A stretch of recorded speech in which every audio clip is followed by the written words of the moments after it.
இயேசு கிறிஸ்து இந்த உலகத்தை விட்டு புறப்பட்டு போகக்கூடிய நேரம் வரும் பொழுது தன்னுடைய சீசர்கள்ட்ட சொல்லுகிறாரு, ஆரம்பத்துல நான் இதை உங்ககிட்ட சொல்லல, ஆனா இப்பொழுது நான் சொல்லுகிறேன், நான் போகிறது பிரயோஜனமா இருக்கும்.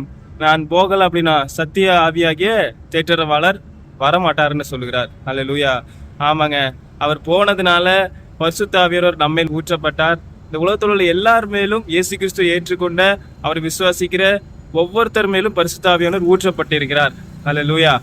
ஆனால் அவருக்கு விட்டு கொடுக்கறதுங்கிறது எத்தனை பேருக்கு இருக்குதோ அந்த அளவுக்கு ஆவியானுடைய செயல்பாடு வெளியே இருக்கும். அல்லேலூயா. நாமே எப்போ க்ரூசிஃபை பண்றோம் அப்படின்னா, நம்ம ப்ரேயர் டைம்ல எந்த அளவுக்கு வசனத்தை நம்ம பேசுகிறோமோ, எந்த அளவுக்கு வசனத்தையில ஆண்டவர் சொன்னதை நம்ம ஜெபிக்கிறோமோ, அந்த அளவுக்கு நமக்கு ஒரு விசுவாசம் கிடைக்கும். அந்த அளவுக்கு நம்முடைய சரீரம் அடங்கி இருக்கும். ஆவியில நமக்கு ஒரு பலன் கிடைக்கும். அல்லேலூயா. ஆனா எந்த அளவுக்கு ஜெபம் கம்மியா இருக்குதோ அந்த அளவுக்கு பரிசுத்த ஆவியானுடைய சத்தமும் கம்மியாகிவிடும். அவருடைய வழிநடத்தலும் மிகவும் கம்மியாகிவிடும். அல்லேலூயா.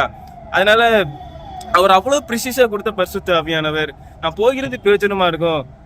நான் இந்த உலகத்துல இருந்தேன்னா நான் எத்தனை பேர் சந்திக்க முடியும்? ஒரு நாள் ஒரு நபருக்கு 30 செகண்ட் கொடுத்தா கூட இந்த மொத்த 8 கோடி பில்லியன் மக்களை சந்திக்க முடியுமா என்னால? இப்போ இந்த காலத்துல முடியாது. ஆனா ஆவியானவராக இருந்தால் எல்லாரையும் சந்திக்க முடியும்.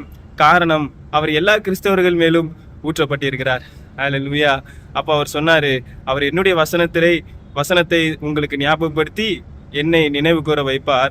நீங்கள் என்னை காணாதபடியினாலே நீங்கள் நீதி பெற்றுக்கொண்டீங்க இல்லையா? என்னை விசுவாசிக்கிறதுனால, நான் சிலுவையில உங்களுக்காக மரித்ததுனால நீங்கள் அந்த பாவத்தின் சம்பளம் மரணத்திலிருந்து நீங்கள் நீதிக்குள்ளாக வந்து விட்டீங்களா? அதை ஞாபகப்படுத்துவார். பிசாசான நியாய தீர்ப்பு அடைந்ததை ஞாபகப்படுத்துவார். 3வது, இயேசுவை விசுவாசிக்காதவர்கள் பாவத்தில் இருக்கிறார்கள் என்பதையும் ஞாபகப்படுத்துவார். அல்லேலூயா. அவர் விசுவாசியாதவர்கள் பாவத்தில் இருக்காங்க, அவ்வளவுதானே தவிர இந்த உலகத்துல பெரிய பாவம் சின்ன பாவம் அப்படின்லாம் கிடையாது. அல்லேலூயா. அவர் விசுவாசிச்சா அந்த பாவ மன்னிப்பு அவர்களுக்கு கிடைக்கிறது. அவர் விசுவாசியாதவர்கள் பாவத்திலே வாழ்ந்து கொண்டிருக்கிறார்கள். கர்த்தர் தாமே எங்களை ஆசீர்வதிப்பாராக.